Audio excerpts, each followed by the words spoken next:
देखिए क्यों ना जाएं, और ऐसी शख्सियत को लोग चाहते हैं कि एक बार अंतिम बार उसके जनाजे में शामिल हों। और बड़ी बात ये कि भारत से लोग क्यों ना जाएं, आप मुझे ये बताइए। जब जब भारत के ऊपर कोई आपदा आई, ईरान कंधे से कंधा मिलाकर भारत के साथ खड़ा रहा। ईरान ने ये नहीं देखा कि पाकिस्तान जो इस्लामिक मुल्क है उसका साथ छोड़कर ईरान भारत के साथ खड़ा हुआ। जब ईरान से कोई भी तेल का टैंकर नहीं गुजर रहा था, तब ईरान ने भारतीय लोगों की तरफ देखा और भारतीय टैंकरों को निकलने की इजाजत दी। ईरान सदैव भारत के साथ खड़ा रहा। भारत के जितने भी प्रधानमंत्री रहे, सबने हमेशा ईरान का साथ दिया, ईरान ने हमारा साथ दिया। और पहली बार अगर ईरान को हमारी जरूरत पड़ी और अगर हम उनके हौसले अपनी आवाज से, अपनी बातों से अगर हम ईरान के हौसले बढ़ा सकते हैं तो हमें बोलना चाहिए। बड़ी बात यह है कि ये पूरे देश को एक मैसेज गया है कि भारत वो कंट्री है, वो देश है जो आज भी धर्मनिरपेक्षता को पूजता है। भारत वो देश है जहां पर आज भी तिलक और टोपी के बीच वो संबंध है कि अगर कोई तिलक और टोपी के बीच इस संबंध को तोड़ने की कोशिश करेगा तो हम लोग उसको जवाब देने का काम करेंगे। जिस तरीके से आयतुल्लाह खामनाई साहब की शहादत हुई, उनकी फूल जैसी मासूम छोटी सी बच्ची जो है उसको भी किस तरीके से बेरहमी से मार दिया गया, लेकिन उसके बाद भी ईरान के हौसले ठंडे नहीं हुए। ईरान ने दिखा दिया कि जंग जो है वो हथियारों से नहीं, हौसलों से लड़ी जाती है। वो अमेरिका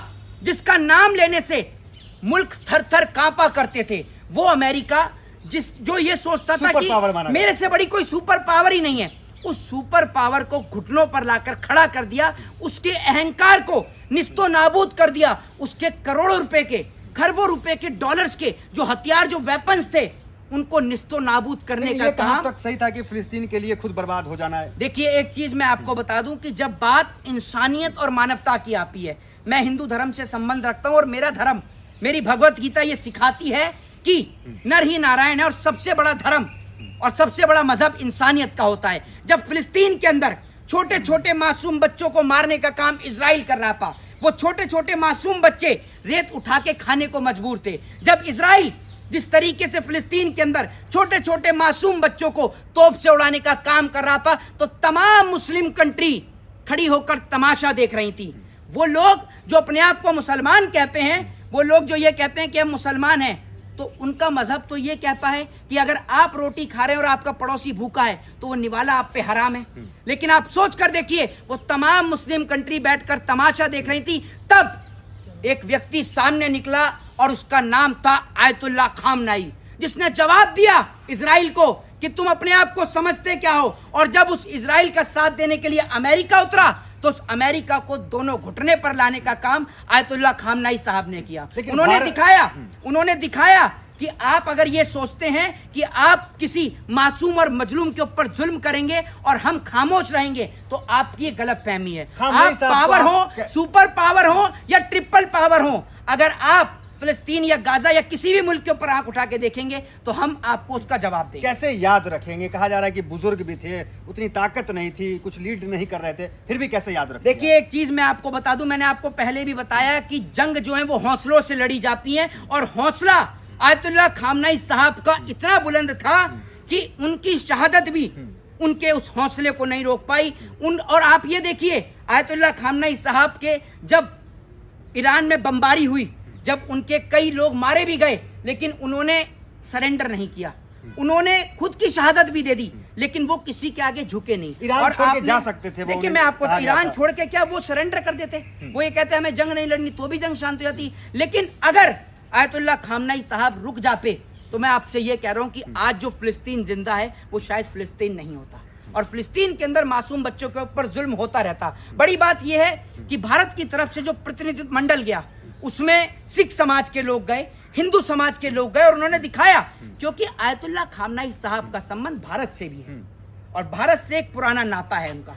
मैं ये भी कहा जाता है कि आयतुल्लाह खामनाई साहब के जो पूर्वज थे वो भारत से थे, उत्तर प्रदेश से। जी, भारत में ही आता है उत्तर प्रदेश, तो वो भारत से थे, भारत के उत्तर प्रदेश से थे। तो आज यहाँ का जो प्रतिनिधित्व मंडल वहां पर गया है, और तकरीबन ये बताया जा रहा है कि 6 करोड़ से ज्यादा लोग उनके जनाजे में शामिल होंगे। बड़ी बात आप ये सोचिए कि तमाम बहादुर की तरह याद रखेगी दुनिया उन्हें। देखिए याद तो उसको रखा जाता है जिसको लोग भूल जाएंगे। वो आयतुल्लाह खामनाई साहब कहाँ शहीद हुए, आप मुझे बताइए, कहाँ शहीद हुए? आपको लगता हो रहा है? है। मैं आपसे कह रहा हूं वो तो एक प्रणाली है, एक जीवन का एक हिस्सा है, जो आपके साथ भी होना है, मेरे साथ भी होना है, वो तो एक जीवन का एक हिस्सा है। लेकिन जिंदा रहेंगे आप, मैं आपसे क्या कहता हूं, अगर आप भारत की बात करते हैं तो आपको क्या लगता है राजगुरु सुखदेव, भगत सिंह, अशफाक उल्लाह खान आज इस दुनिया में नहीं है? हैं? हर बच्चे के सीने में वो जिंदा है। तो वो स्वतंत्रता सेनानी मानते हैं आप उनको अपने देश के बिल्कुल, लिए। और ठीक उसी तरीके से आयतुल्लाह खामनाई साहब आज ईरान के बच्चे बच्चे के दिल में जिंदा है। आज ईरान का बच्चा बच्चा कह रहा है कि मैं भी आयतुल्लाह अली खामनाई, मैं भी आयतुल्लाह खामनाई, मैं भी आयतुल्लाह लेकिन खामनाई। उन पे जो आरोप लगते हैं कि वो बुर्का को लेकर के वो कुछ ज्यादा वहां पे चरमपंथी देखिए मैं आपको एक चीज बता दूं, आरोप तो लोग किस किस के ऊपर लगा देते हैं। हाँ। आरोप तो हर किसी के ऊपर बीजेपी लगते के हैं। चाहने वाले आज कई आरोप मैं लगाते आपसे हैं। कहता हूं, आज आप आरोप की बात करते हैं, आरोप तो महात्मा गांधी के ऊपर भी लगते थे, लेकिन महात्मा गांधी ने जो योगदान इस देश के लिए दिया है, महात्मा गांधी के लिए लोग क्या नहीं कहते, किस प्रकार के अपशब्दों का इस्तेमाल गांधी से लेकर नेहरू से लेकर तमाम लोग के लिए इस्तेमाल करते हैं, लेकिन आप उनकी अच्छाइयों को भूल जाएंगे क्या? और बड़ी बात ये, हर एक व्यक्ति, चाहे मेरे घर की बहन बेटी हो या आपके घर की बहन बेटी हो, वो अच्छी हमें पर्दे में ही लगती है। ये मैं आपको बता दूं, कोई नहीं चाहता। बड़ी बात कह रहे नहीं, मैं हैं, आपसे, आप ट्रोल हो सकते हैं इस बात मैं पे। आपसे क्या कहता हूं, मेरी बात सुन लीजिए। हमारे धर्म से बड़ा अगर पर्दा आपके इस्लाम में भी हो तो भी आप मुझे बता दीजिए। हमारे धर्म के अंदर, मतलब हिंदू धर्म में पर्दा है भाई साहब क्यों नहीं है?